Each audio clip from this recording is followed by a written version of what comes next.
now Marn's playing team fighters into him and still finding success. Yeah. And there's no way, in my opinion, that SKT makes the same type of blunder at the start of Game 3 that they did in Game 2. So KOO Tigers really has to step up their game if they want to take one. And now you have a problem for if you're the KOO Tigers. We expect Rek'Sai to come in for SKT like they did in Game 1.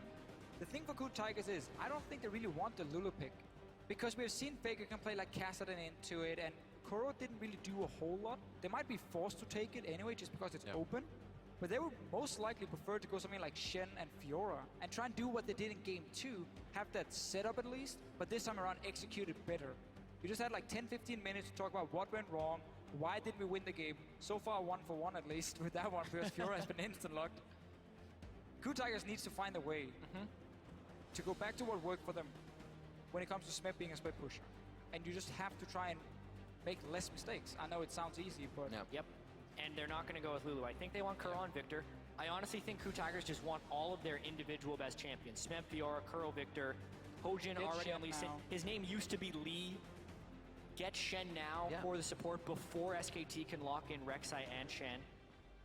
And Ashe has been their most successful AD carry. I like the idea of Ashe for them. Said before, they bring out the Zac, they bring out the Ashe. You have to play differently around that. It's something that absolutely caught Fnatic off guard when they played just Ashe arrow down the mid lane in the engage, but that's Kassadin as well. So, KOO Tigers are saying, you could play Kassadin into our Lulu. We will now try and do exactly the same. Only difference is there is no hard... A lot of differences. Yeah, a lot of, obviously, player-wise, Faker KOO, but there's also no hard or no great wave play AD carry. Ashe takes a little bit more time taking down these waves compared to Sivir, which was one of the reasons it could work for SKT, because they could move Sivir to mid lane and have Kassadin in the side lane. Exactly, as well as having the wave clear. SKT also had Rumble in the top lane, so they had a big AoE team fighting presence if the Kassadin was away farming. KOO has 2 melee mid laners and not much wave clear as an AD carry. SKT, even though you normally don't think of Sivir going with Lulu, you actually put the Sivir with the Lulu here because it's something SKT has done very well in the past. They have incredible wave clear, great team fighting, and a high early power spiking team. This is exactly what SKT should do. You know what feels good? When you can play the same champion 3 times in a row. He's already feeling good on it. He's been making great equalizers. He's going to do it again this game. And again, it's just been this pick that's not going to win the 1v1 against the Fiora, but it's going to sit back at its own tower. And if you ever want to tower dive it, the hourglass, the amount of damage you can put down with your AoE abilities is enough to at least buy time for SKT to make a play elsewhere.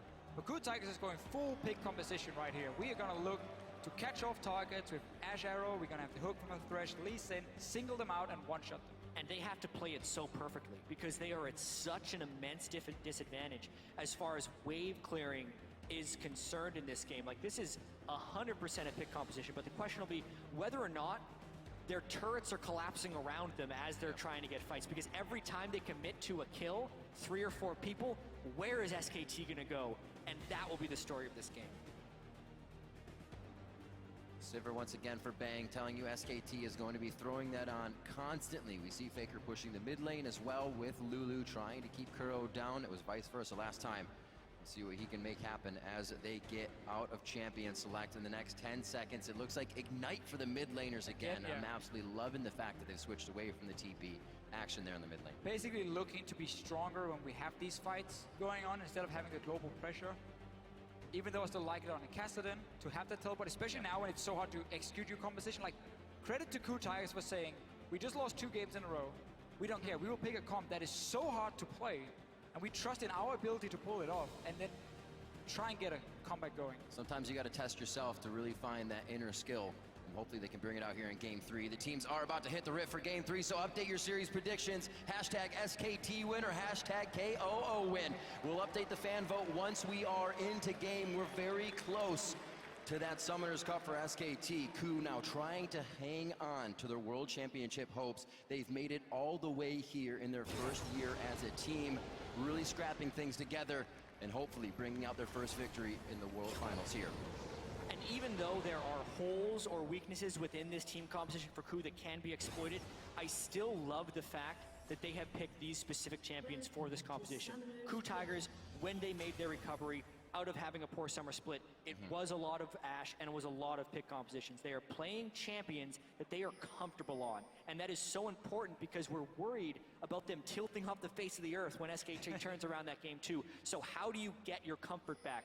It is in the champion picks, and KOO is just going to try to outplay the crap out of SKT in this game. Looks like things are going to be very calm to start this one off. Definitely SKT's game to lose off the bat. Full control of the early game would pretty much solidify the win here, as KOO, in their attempts to do Baron last game, and their attempts to kind of pressure the turret, they aren't really trial and erroring. They're not seeing how SKT is acting, so it's flying every time they go in. They have errors left and right, or they split. I want to see in the way they SKT can lane fight. swap though in this game here, because I think KOO Tigers have some very, very strong lane setups. Ashe is a fantastic laner, and she has a range support and Thresh next to her against an Alistar, so that's very good for KOO Tigers. Fiora into Rumble, give her that one-on-one lane from the start as well. That's what we see from SKT now. They're like, okay, we're staying on bottom side in case they were invading. We were showing we were down here. Maybe we would trick them into thinking we were going to be on the bottom side. Now they swap it up top lane here. So they do get the lane swap for SKT. I think that's very important for this early game.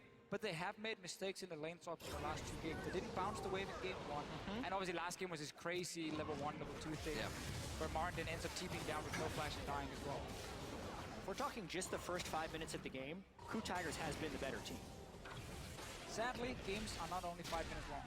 I think that's something that SKT realizes well in advance as well. You see all these kills going to KOO around the map. SKT kind of has this database in their head. They say, you know, we could lose about 5 kills here, but if we get kills in a turret and dragon, we're right back in the game. And that's what they always set up for when they're down. They see what their opening is to get back in the game. Well, SKT is actually doing about the same play they did earlier, because they're sending an invade in to the double jungler. It's just on the different side of the map.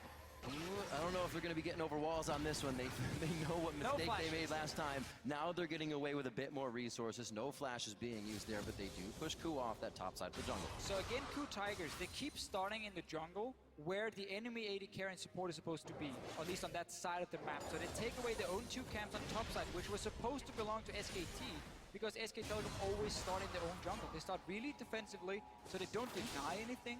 And now once again, there will be more camps to take for KOO Tigers down on the bottom side of the map. So SKT just instantly want to go up and start pushing down this tower, swap around, get this lane swap rolling, so you can't just fall further behind. They don't value getting early experience on Marin by taking multiple jungle camps. They just want you safe and then push down the tower as fast as possible. This top lane going a bit faster. It took Smeb some time to get down to that bottom tier turret, so SKT are going to be able to move a bit quicker here. Those few seconds they get to themselves to back first, get in position, get their wards ready, and start being aggressive on the bottom side of the map is really what puts them ahead. Smeb being late here leaves still a third of this turret up. Yeah, and they're going to teleport in and actually try and save this one. This will be a big question of how quickly Alistar gets down there. And KOO took enough damage from the minion wave that they can't actually threaten a dive. Also a weird move up top. Bang didn't bounce the wave in the top side. See what Hojin does here, but the reason they didn't bounce the wave was because they realized they could TP down bottom lane. So they just wanted to push it out, get some farm going, and then force someone for KOO Tigers to recall and go up the top side and catch that wave, so there's not going, these minions are going to waste. So because they saw how slow KOO Tigers were at the bottom side of the map, they felt like we can defend it. Bengi moved all the way down, TP in as well to stop it. Hojin should have been in a position, in my opinion, where he could either threaten then the 4v2 dive super quick, or just go down and realize we were behind him pushing the tower. I need to join in as well before this play even happened and just 4-man kill this tower, because you never want to fall behind when it comes to fast pushing. Well, they have all the pressure on the bot side. They have to watch for prey to come up in the bottom side of the jungle here. Kuro in a bad spot. He walks right in with Faker on his tail. They're on Bengi though. The flay back, very nice from Gorilla. Ignite and Flash used to make that happen. Faker now in a real sore spot. It looks like he'll be the next to go down. A bit of a fumble Ruski here coming in from SKT. And KOO are going to pick up some very nice kills all around the board. 3 assists to Gorilla. It's working out perfectly. Distributing the kills, nice. Bang trying to come in now. A huge, I think I can situation from SKT to pick up the little outside experience that would ever happen. They just got 4 kills for Hojin in the early game. 1 goes to prey. One person and another person, and who wants to die next? And who wants to die next? SKT, another early game fumble here against KOO, and they pick it up big. 4 kills onto Hojin. So what will he do now? Warrior Enchantment completed 5.5 minutes into the game. I feel like we've seen this before in this series here. SKT makes a lot of mistakes and Hojin picks up all the kills. Yeah, Gorilla's not actually level 1 in this fight, so the rest of this here, Hojin goes in big, level 3 Lee Sin spike. They kill Bengi right at the start. Faker was low on mana and actually had no business stopping that either. Prey, again, not level 1, is able to come in and finish those guys off. And why do Sivir and Rumble come up here when their entire team is already dead? Additionally, Fjord doesn't even have to be involved in this. This was 5 kills by 3 people on the KOO Tigers. This is, you know how we said in the first game, there's no way SKT falls as far behind early game as they did in game 2? There is a way. That's the way. 4 kills on a Hojin and a Warrior enchantment already. Not calculating the HP bars quite well in that situation. Possibly a bit of a play. He's got no flash. This could be the finalizer. Hojin holds the resonating strike to cancel out the rest of Faker. And every time we have some of these extremely weird plays where there's no real reason for them to make it, we've got to look at what could be the objective. Why would SKT move in there in the first place? Well, in this case, it was to place a deep ward. And then they realized Gorilla face checks onto Bengi, and they're like, oh, maybe we can take a fight here. You know, support just face check. We could get 1 kill. But they don't realize how Faker has no mana. They don't realize how everyone from KOO Tigers could move so quickly there. And really just such a sloppy decision. And also, SKT didn't have the wave clear advantage. So this is exactly what KOO wants to do. They want to find fights in neutral territory when they don't lose objectives. SKT's way of stopping those things from happening is to keep the waves managed. And this becomes extremely volatile for SKT now. KOO already set up to take down Faker behind a second-tier turret, but they want to go to the bot lane, looking now at Bang and Wolf. Marin's going to clear top. Smeb's going to have to respect that and stay for the TP. It's down anyways, but we're going to see something happen in that bottom lane, possibly, as teams disperse a bit. It doesn't look like anything came out of it, rightfully so. KOO would have had to make a pretty big dive. KOO can just sit in the lanes and wait for Hojin to show up on this Lee Sin. Because he's so far ahead, he can take any fight he wants. And he can burst you down as soon as he hits level 6 in this Lee Sin. So wait for him to make that play. Because then you know there's no counter gank from Bengi available. He will be too far behind. And these types of plays are the exact plays that KOO needs. They said they want the crowd to be chanting their name, and that's what they're getting right now. It'll lift the pressure off their shoulders. They know the crowd is behind them, but more so that their strats are working right now. We did see that Hojin was 2-0-2 on Rek'Sai in the early game in game 2. 501, hopefully he can continue to spread his experience to the rest of the lanes and keep this snowball going, because they did slow down after they got all those big plays in game 2. And now it's also about slowing down the game if you were SKT. You know Lee Sin is going crazy. Faker also doesn't have that much lane pressure on Curl because he's been down his flash and also died twice, plus he doesn't have teleport, so it's kind of the worst situation you can be in as a mid laner.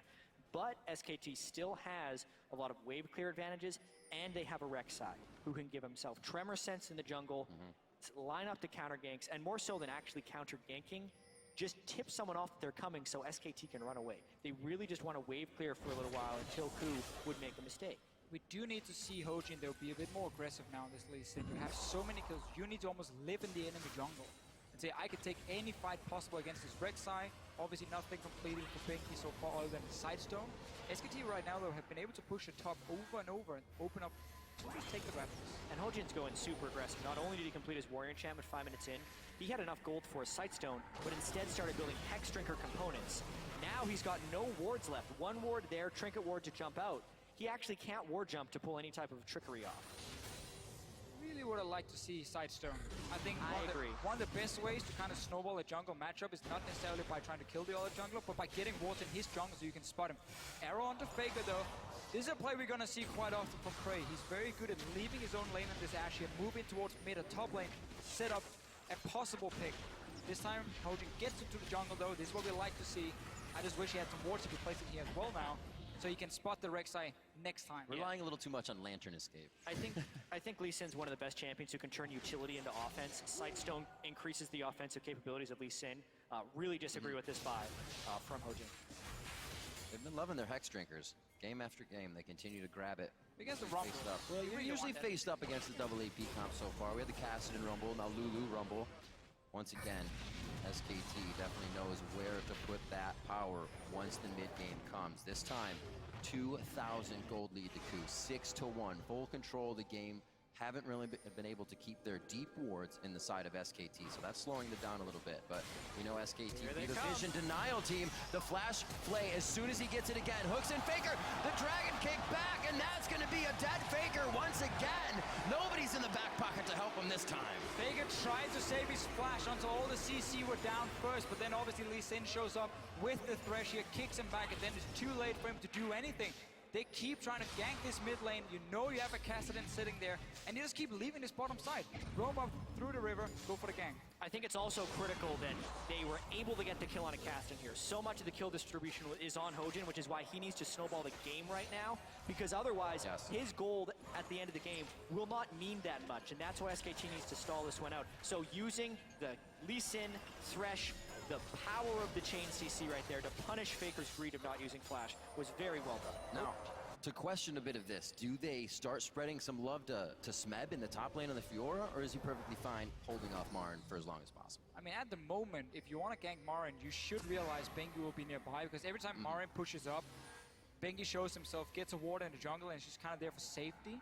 So they're just going to say, no, we can just keep camping this mid lane. We have double CC, we have the Astral and the Arrow in case we need that one as well. But yes, they could definitely also go and gank Marin. It's just easier to rotate from bottom lane with your support straight to mid lane. That's a quick one, easy gank to set up.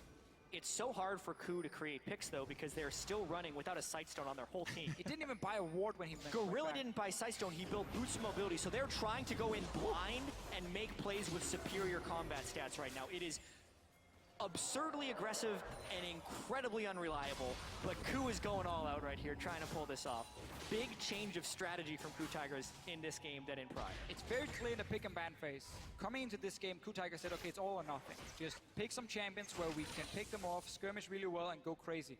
I feel like in the game, though, once you get the 5 kills early on, you can then adapt that and say, okay, we don't have to go all in crazy now. Because we just got 5 kills. We can play it out normal and just have a big advantage. Get the 5 kills, place the wards, and make it easier to pick with all of your pick abilities. Instead of KOO, what they're trying to do is run through SKT, force, run into someone randomly, and get the kill. Well, but they have so much brute force. Lips of vision, right? A Hawk Shot will go out here, a Hawk Shot will go out there. They'll have somewhat vision, and they'll work off of that bit. But you're right. They don't know who's around the corner after Hawk Shot's gone. That's why coaches really want to be able to talk in-game. And see the arrow misses, but Nofa's been like, guys, go crazy, man. Go all in. We're going to do this. And then when all this happens, he just wants to stand back and be like, okay, slow down. All right, get vision, then we play it out.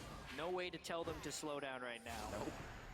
And the wave clear will be punished eventually. They're continuing to keep the pressure on mid lane, and because they are so strong right now with straight up item advantages, Hex Drinker completed, Tiamat completed, they haven't been punished yet for this craziness that they're doing.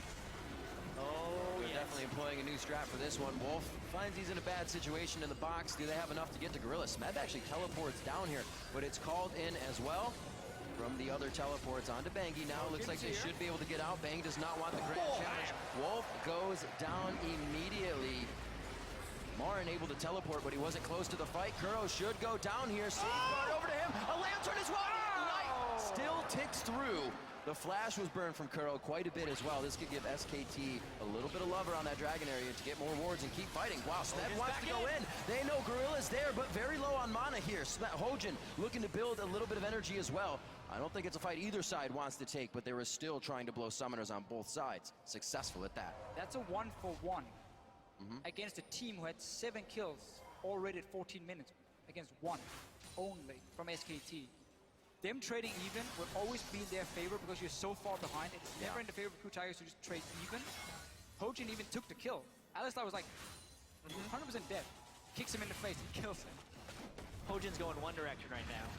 Lee Sin care. That's all he's thinking right now. He's trying to put the team on his back.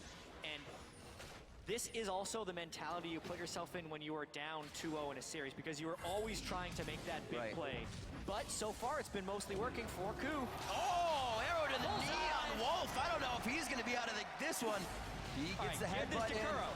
It's good that he kind of just let it happen. You didn't want to try to use too much to get away. He actually did flash in the end, thinking he could break the brush vision, but it did not work. The KOO chants come out once again, and they will again deny the resources in the jungle of SKT. Yeah, now you have that Sightstone, 2 wards instantly placed in the jungle. You get a pick. Wolf was way out of position trying to place a deep ward himself, but with 0 backup from his laners. A mistake we have seen from SKT, honestly, today a few times, where one guy just goes in on his own to place a ward and then gets caught out. Yep. This is what KOO Tigers composition wants to do. Oh, you're alone, you're running way too far ahead of your own team.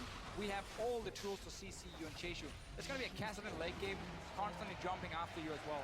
And what KOO is pulling off right now is what so many teams unsuccessfully do against well-executed wave clear compositions. Because in order to stop the side lanes from pushing out of control for SKT, you have to kill them before they get up to your turret. And KOO has been able to find fights and consistently kill, which is why it's just the one turret taken down for SKT versus the two from KOO. And now that they actually do have the double sight stones built up, they can continue to put on the pressure and the vision. Double sight stones means they all swapped over to sweepers. A very early scrying orb still from Prey to go along with his hawk shots have given KOO great vision in this early part of the game to waltz into the jungle of SKT pretty much without any care. Now they have the wards so deep, a pink ward all the way down between the second tier turrets. They have all the vision they need here to make those pick moves they've been wanting to make all game. The only thing SKT is going for them is the fact that Marin, they go hit level 11 soon, which is good spikes for them when it comes to a possible dragon fight. This is what KOO Tigers want them. Trying to stop SKT In their perfect run, from having a perfect run at Worlds, what Yeah. would be the first in the history of the World Championship. and SKT has been positive. They said if this team doesn't beat us, we're more than likely going to go undefeated in the entire tournament. We feel better about it every win. Look, here they The come. grab. This is the crowd control they were looking for. There's no way Bengi gets out of this one. He goes down with the last shot from Prey. 2-0-5 now for the AD carry. This is what we're going to keep seeing here. Wards being placed, Bengi can no longer sit and farm his own jungle. If he ever does so, expect KOO Tigers to show up, catch him out like they just did right here, get that one kill. Problem is, they give up a bot lane tower and only get a kill for it. So technically for them, not the greatest trade, but it did mean Marin also had to be careful top, so now they can trade for top tower. It's a delayed trade. It's still favorable for the KOO Tigers because they got the map pressure. Kill Squad, Hojin and Gorilla, they have been successfully creating these picks. 100% kill participation for Hojin, 90% kill participation for Gorilla, and it's allowed Smeb to not have to carry. So much of this entire world and of the first two games have been Smeb carrying, and he was pushing too hard in the first few games. Now the weight is being taken off of Smeb's shoulders in this game, and it's actually been Hojin. I was just going to say that one of the biggest changes from both of the games we've seen is that KOO is not focusing top. They're not trying to get things for Smeb. They're not trying to stop Marin. They've stayed away from that, and it's working perfectly for them because SKT turns those fights around. Looking at 20 minutes coming up on the clock now. 10-2, the biggest lead KOO has had here in these games, as well as a 5,000 gold lead coming up on that 20-minute mark. And Dragon coming up in 12 seconds. It's what a pick composition lives for. Not necessarily doing the Dragon, but killing someone when they're trying to get vision or contest the Dragon. Dinner time. Fortunately for SKT though, they've been able to get a lot of wards preemptively around the Dragon Pit since KOO just committed so many people to killing the other side of the map. So the picks will be harder to come by. Every time KOO has killed them, one other guy snuck in behind them and placed 2 or 3 wards in the river, and then they had to escape. But they always gave up a kill for it. So KOO Tigers kept getting further and further ahead in terms of gold. We're still only 19 minutes into the game. There's plenty of time for the KOO Tigers to use all this gold here to their advantage. For now, they're gonna have to fight for vision, and SKT gets at least an entrance. And I have to reiterate how difficult it is to beat SKT because they've been able to get those wards here. And they actually have a power spike here with Marin being level 11 on Rumble. A well-placed equalizer at this Dragon fight, even with the 5,000 gold difference, could win a fight for SKT. One of the problems though for Marin, and that's also why he's down on the bottom side here, is if he goes top now to catch this wave, which he probably will to defend the tower, when you're against Kassadin, Ashe and so on, they can hard engage in and pick off one target. Your teleport becomes very difficult to use because obviously there's this delay on the teleport casting before you arrive. KOO Tigers might have picked off a guy before Marin even gets the TP in. So him sitting there means KOO Tigers can be the proactive team now. Look for that one arrow here. Look for Kuro to catch out a guy. A lot of damage on Gorilla though. If they start the Dragon, that's going to mean even more damage. They don't necessarily have someone who can tank the Dragon without taking any pain. Giving up mid Maybe this control. turns into a steal opportunity because Bengi would be able to tunnel in and try and get something. KOO is forcing really hard to try and get a fight. KOO Tigers chants resonating through the halls of the Mercedes-Benz Arena here in Berlin. Hojin takes the dragon. Smeb TP's into the backside. They're still getting out. This is where the picks come in. Wild growth on the Bengi. The focus is Marn. He's away from the team. Smeb wants to keep everybody in range, but he's gone on a one-man mission over here. Bengi gets out. Smeb lunges back. Gorilla is a one health from being taken down right now, and KOO doesn't get enough of the picks that they want, but Marin does go down from being in the thick of the fight. Wow, and how close this fight really was. It is an advantage for KOO. They get the dragon and the kill. Absolutely. But if we're thinking about total damage dealt in that team fight, SKT actually did more. Pretty much everyone on KOO took 80% or more of their health bar. They can absolutely bring the pain, especially if SKT funnels in like that, chasing kills. See it again. You can see how SKT knows they don't want to risk someone going down before Marin arrives, so he goes in fairly early with teleport and beautiful ulti on that was three huge. guys from the KOO Tigers. This delays everything. They're trying to chase, but they're so split up now. Smeb doesn't even get Bengi down, but in the end, they win the fight. They get this dragon here like they're supposed to. Bang was very, very close to suddenly being able to get a few kills. Absolutely. Bang maybe could have played that a little more aggressive, but still, when you're down 11 kills to 2, your aggressive moves have been biting you time and time again, and KOO is really looking to take this series back. Gorilla surviving that fight with 6 HP, some thick skin there to keep him alive. Ignite still up, kill pressure from him to come into the next fight if necessary, and this may be that time again. KOO starts to taunt Baron, but more of a trial and error here. See how SKT reacts and then act on that. It's the time for KOO Tigers to start getting the pink wards, upgrade your sweepers here, both on Gorilla and Hojin, because you need to be able to deny vision at the Baron, force SKT to face check in, and then again, create this pick where you just shoot an arrow in their face. SKT have all 5 members nearby. Koro taking a bit of damage, but you can see how they're fighting, because SKT knows if they give up that jungle, it's over. Because then the Baron will be started, they're completely blind, and then they will die in the next team fight. So that's why they're here so early, to fight just for vision. There's always these pre-fights before the big team fight where you fight all the small advantages. Who can see who? Can they start the Baron safely? There's no tank on the lineup of KOO Tigers. That makes it tricky, and that's why they need a kill first. A little game of cat and mouse here. Are you going to approach? How do you approach? Can we cut you off? Can we get that pick when you're rotating towards the Baron? KOO have a lot of room to work with right here, outside the vision of SKT. Marin should not be on the bottom side of the map at the moment. He has no TP. This just gave KOO Tigers the jungle, and they're pushing him for top tower. Yeah, because now SKT can't actually hold this turret with wave clear in fear of a dive. The wave going through, the crowd has been cheering for KOO, and it looks like the arrow hits Bang. The spell shield was on, he does not get crowd controlled. That's the grand challenge on Bengi. Thrust, parry, and he gets the kill. 13-2 as they start cleaning up SKT without losing any members on the side of KOO. KOO Tigers has successfully put an element of chaos into this game, which is making SKT make bad decisions. That was a bad decision. Marin wasn't able to defend. The dive is very real with an Ashe arrow initiate plus a Lee Sin with flash, and they are rightfully punished for that move.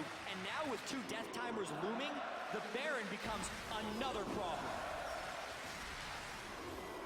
Crowd started chants, people standing up and creating these chants for KOO. It's exactly what they want. Oh, finger flash into the wall. Wolf's gonna go down now. Gorilla has gone down to Marin, but it's Kuro and Marin now. Marin knows he's not gonna get out of this one safely. Slowed once again. I don't believe the volley just yet, but they're gonna be in range. Who are they gonna give it to? Merry Christmas, an early Christmas to Prey. SKT managed to stop the Baron, but that was about it. 3 kills again for KOO Tigers. Summoner spells used. This is looking so bad, and really this game exploded. I'll say it's looking good for KOO. It looked great for KOO, obviously bad for SKT, but really, we had the 5 kills early on, and then KOO Tigers got a few kills here and there, but it really exploded when they started getting to that jungle, get down the vision, and been able to create these picks here. Faker, even Faker, can flash into the wall. When you have Faker failing a flash over wall, you know something is amiss within the SKT team. They've been making bad calls. Faker, I can't remember the last time I've seen him miss a flash. Just reminds us that he's human. And if there's ever a time for SKT to drop a game, guys, it's now. 8,000 gold down. KOO continually finding team fights again and again. And I'm going to have to question, if KOO's able to win this game, do they actually completely turn the momentum of the series? Because remember, they were winning, they were in a position to win game 2. Yes, but then we saw some of the problems for them late game with the shot calling. Right. This game, that should not be an issue when you're so far ahead now. Your composition, at this point, is going to be straightforward to play because you just keep baiting around the Baron and then you just fire that arrow from Prey and you take that team fight. It is hard to get to this point for KOO Tigers due to the fact that they got so many early kills. It made it a lot easier for them. They've been able to execute it properly now, and we're just waiting for that finish. Because right now, SKT is hurt. They're not dead yet. They're not dead yet, but this is finally KOO breaking through that mental barrier that SKT puts up. We saw Faker go down twice to West Door alone in lane, and Faker was almost smiling, laughing, knowing that they would come back because they have the confidence. Here, that seems to be broken. SKT always turning tail to these fights to see if they can assess and go back in, but it has been for naught. Yeah, and actually SKT going for a big fight in the mid lane. Arrow straight to the face of Bang, stops Gorilla from going down. Initiations on both sides of On the Hunt. Crystalline Arrow and Box are down. And something we actually have to talk about, SKT ran Lulu Sivir frequently throughout the regular season, and they use as a mid-game power spiking team that got picks. But when it falls behind, it is really difficult for it to come back since it has to move as a unit. Now that Sivir ulti is gone, it could have opened up for KOO Tigers to maybe make a play on the bottom side against Marin, send down Hojin, just 2v1 dive him. Instead, they're returning to the Baron. Backed away from the bot lane here with Smeb. KOO has not hesitated on any of their calls this game. That's a risky call though because they are on a scrying orb. And now the teleport's coming in. Marin down. Their target is actually to stop KOO and their flank back. We see Faker and Wolf messing with Meb down here, but it is not working out for them. Lunging over the wall. KOO is instantly back in position. This should not hurt them too much. A lot of ultimates are already being used by SKT. Remember, Wolf's ult is down from that second tier turret in mid, so they can't afford to go back in. Remember that this team does not have a tank who's going to stack armor that can safely stand in front of this Baron here. It was Kassadin and so on. Try and bounce it with Hojin. Both of them took a lot of damage, and you're against the Rumble. You never want to start a fight low against the Rumble because that's just going to be terrible for you. Here's a fight. It's a bit of a flank here. Prey very low on mana, but you don't need that to auto attack. That's going to be Wolf down. We also lost Meb in the fight.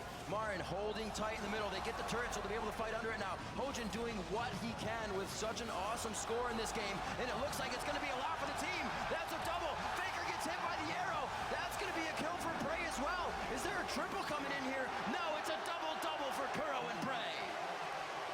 Another SKT team fight win there by the KOO Tigers. And honestly, if there was ever a fight that SKT is going to win there, it would have been that one. KOO was so low on resources beforehand, but SKT had such a gargantuan goal deficit, and Hojin is playing out of his mind on Lee Sin with a beautiful kick on to Bang back into the team. This gives him Baron too. Wow.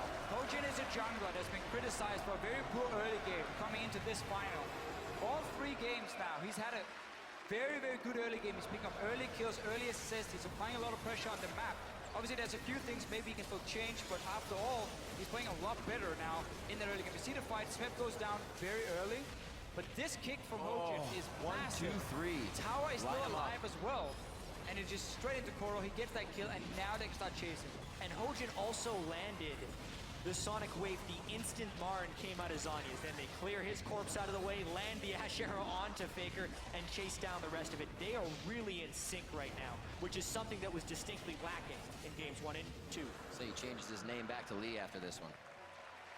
What plays coming in from Hojin.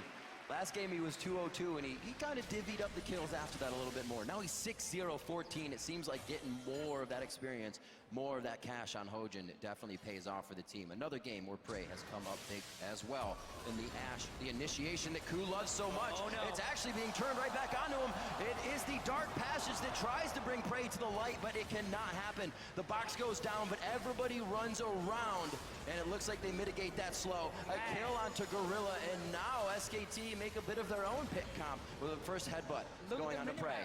Look at the minimap right now. Koro was sitting in the top lane. No teleport obviously on the Kassadin. And then KOO Tigers to start pushing down to the tier 2 tower. Only 3 members against a Sivir composition. These are the kind of mistakes they've made in the other games, where even though they had a lead, it never felt like the game was over. Against SKT, the game is never over. no matter how big the lead So is. true. We have seen it time and time again, and that was an example of the Sivir pick composition. Why is Hojin also trying to defend this turret solo? So you can get a 4-man kick. Bang wants to go a little too deep, gets hit by the turret. Oh, Faker over the wall! A shutdown! That's huge gold for Faker coming in from Hojin. That'll definitely be an item coming online for him. Hits Arrow, but Arrow's not going to stop this one. KOO goes down as everybody inside the base does what they can with the globals they have. Smeb still putting pressure on the bottom. If Marin had been there, that would have been detrimental for KOO. Well, they already got all the kills, and all they had to do was defend the bottom side. Smeb got 1 tower, but SKT is suddenly picking up, I believe, 5 kills. 2 kills first in the mid lane, or 4 kills in total here for SKT, and that is massive when you're so far behind. Especially because both KOO and Hojin had maximum bounties, which means 500 gold for the kill and 300 gold for the assist. 800 total gold for the team amongst both of those. Let's see what happened here. Thought Bang went a little too close, but they knew what they were doing. Yeah, at this point I was expecting KOO to just jump back into his base because he would have been safe. But with the Ash Arrow coming in, I think KOO was thinking he could convert a kill. Faker saved his ultimate for just the right time, saves Bang in such a close fashion. Wolf takes the arrow, is tanking the turret. Nothing could have gone better there unless they ace the team. And those were members of KOO with Baron. Now, not having it, it's going to be much harder for them to get these waves in. Still onto Smeb, and try to still work that side lane. It's time to relax a little bit if you're the KOO Tigers. In your communication, you're probably still screaming, you're super hyped, you're about to win this game, everything has been working for you. Now is where you calm down, your shot caller kind of tells the rest of the team, okay, what's our next objective? Tier 2 tower in mid lane, how are we going to get it? Well, we can no longer split up because we know Sivir can hard engage, and there's enough damage on the side of SKT to kill us then. So put the Kassadin with us, slow push the other lane. You see top lane was pushing down. They have to go back now and re-push that lane and then move the Kassadin back into this mid lane so you avoid being caught out by Sivir. And when the next fight happens, you're all 5 members there together and you can use your composition. And with the amount of gold he has, Hojin making a pretty selfish choice in the Banshees veil against this double AP team. Still no Aegis on the side of KOO, which could come back to bite him. Yeah, I think the way KOO is approaching this game mentally is skirmish. Yeah. And if they're trapped in a big team fight where they're sitting on an equalizer, they're probably thinking they've lost anyway. I still would like to see the Aegis in there for Hojin, but with the Banshee's Veil, when he jumps in and kicks someone backwards, it's much harder for them to get him out of there. Wolf can't headbutt him with first spell. Faker can't polymorph him. They have to burn 2 spells in order to stop him from doing that. So it's actually kind of an offensive pickup as well. It's still so greedy though, because Banshees is one of these items that look good on paper, and then one ability hit you before the fight starts, and it does really nothing for him. Lockett would have been way better for the rest of his team, but Hojin, he's been on a mission to carry this game. It is the pattern of the game. That's exactly what he's been doing. Hex Drinker over Sightstone, Warrior Enchantment in 5 minutes. That's true. Good call in the beginning there. It's a one-track mind here for KOO Tigers. They're going all in on this specific playstyle, and it is leaking into every single facet of their game. You got a pocket full of money. Impulse buys happen more than not, and looks like Hojin has been grabbing everything up for himself here. Still looking at a 10,000 gold lead, and possibly a Bengi going down. Knocks him out of the tunnel. Arrow hits Wolf once again. Unbreakable Will completely stops the crowd control, and that was worked perfectly with the tanks on the front line for SKT. They have a chance to go back in. KOO finds himself in a real bad spot, and Smeb is kept at bay. Why are they still going in? Prey was on the front line there. They're going to have Gorilla here. He tries to bob and weave, slalom the minions to slow down SKT, but they're giving back the game inch by inch here. I was just about to praise KOO Tigers for having that slow push on top side and have the Kassadin sit ready in the mid lane to create a pick, but then they dive on the tower with KOO tanking the tower as well.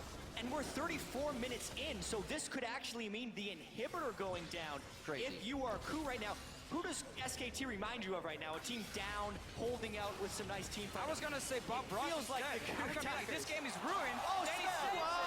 Smeb bringing out the plays. He had a bit more to offer. He is just tanking the turret with happiness, a smile on his face. A few more hits. Smeb coming up with a 2v1 very nicely, and this is where SKT has to turn back alive. They are back. They are on Wolf. That's the not Unbreakable. That's a wild growth coming out. Unbreakable Will is up, but I don't even know if he uses it to try and get out here. They're going to try to walk KOO around as much as possible. Face of the mountain is all he's got to offer there as he holds the ult for the possibility of a very big fight in their base coming up. So Smeb has been farming for the last 35 minutes. I think we've barely seen him in this game. He's just been sitting in that side It's worked so well for KOO. And now finally he gets his chance. 1 versus 2, kills them. That was so huge because SKT were pushing in the base. They were gonna get inhibitor, get more kills, get back in the game, and then the outplay happens. After such a turning moment, this is what KOO Tigers talk about when they talk about their team chemistry, honestly, because how many teams at Worlds this year have we seen go down 2-0 and been able to bounce back in the third game? Absolutely Nope. And then after making multiple mistakes in the third game, be able to still go for the play and have it work. They have the trust in each other, and they've said even when they make a bad play, they can move on from it. That is a perfect example of it working in the game. But still, they're yet to close, and they still haven't taken a single game off SKT. And I'm 100% sure SKT after this game, if they do end up losing it, they're gonna sit down and talk about the first 5 minutes of these games. Of all because games. every Yeah, single one. absolutely. There have been some crazy aggressive plays from SKT where they get punished, plays they didn't have to make in the first place. Why set yourself behind, or why risk setting yourself behind when you've shown that shot holding wise, late game, you are the better team? That is something they're gonna have to change for next game if they lose this one. Think of what would happen, though, if those plays had worked. Your mentality to be crushed that hard in the first 5 minutes of the game. Luckily for KOO, it hasn't for SKT, and they have been falling behind, which is really giving them a chance to be in this game. And they're not even on a thread right now. They are in the lead, pretty much just walking down the road. It's been plays that you couldn't win. Flashing forward on the tower to get a first spot is just you trading a kill for kill, but using your flash. So like, you're basically lost no matter what you do. You talk about trying to be calm as well on a stage like this, World Finals, even though SKT has been there before. It's Marin's first Worlds as well. That's true. There is a moment of the spectacle. Here we go. What a hit on the Faker. Eyes focused onto him. He's forced to flash over the wall, but it doesn't save him. KOO gets the shot necessary. A double kill for the Kassadin, and this spells very bad things for SKT. The bottom inhibitor is already broken, feeding super minions into the base. This is going to be Marin going down as well as he's too far from home. Over the wall. Bang's going to go down now. The fly in. The lunge from Smeb. A few more hits. The parry is great. The thrust is better. And he goes down. Huge kills for KOO. They're on the Nexus turret, and it looks like they could thwart the perfect record of SKT at Worlds. The first Nexus turret to go down, the ace of SKT in their own base, and the KOO Tigers will break the perfect record at Worlds for SKT. We're going to a Game 4.